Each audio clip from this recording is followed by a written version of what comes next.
Хвала Аллаху, по милости которого совершаются благие дела. Я свидетельствую, что нет божества достойного поклонения, кроме Аллаха, и что наш господин Мухаммад – его раб и посланник. О Аллах, благослови и приветствуй миром нашего господина и любимца Мухаммада, его семью и сподвижников. О рабы Аллаха, я завещаю вам и своей грешной душе бояться Всевышнего Аллаха. Бойтесь же Его и повинуйтесь Ему, ведь поистине Аллах с теми, кто богобоязнен и кто творит добро. Всевышний Аллах отправлял много посланников к разным общинам, но ни одна из них не имела столь крепкой связи со своим пророком, как наша.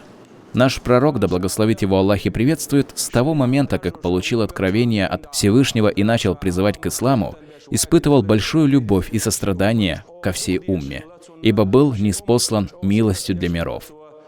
Когда посланник Аллаха, да благословит его Аллах и приветствует, был вознесен на небеса и оказался на самом почетном месте перед Господом миров, ему было сказано, осталась ли у него какая-то просьба. Тогда он попросил у своего Господа помиловать его общину и простить ее.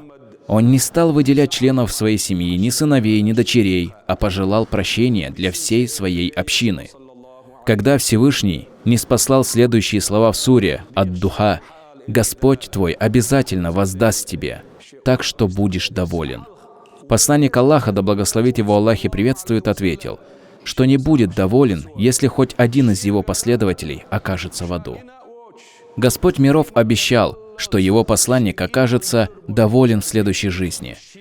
Наш пророк, да благословит его Аллах и приветствует, узнал и полюбил нас до того, как мы родились, узнали и полюбили его.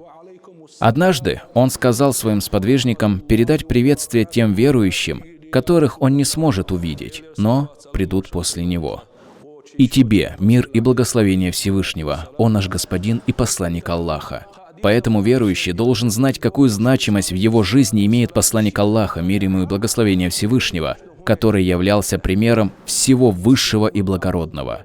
Пусть Всевышний Аллах склонит к нам сердце своего посланника и удостоит нас его заступничества в день страшного суда.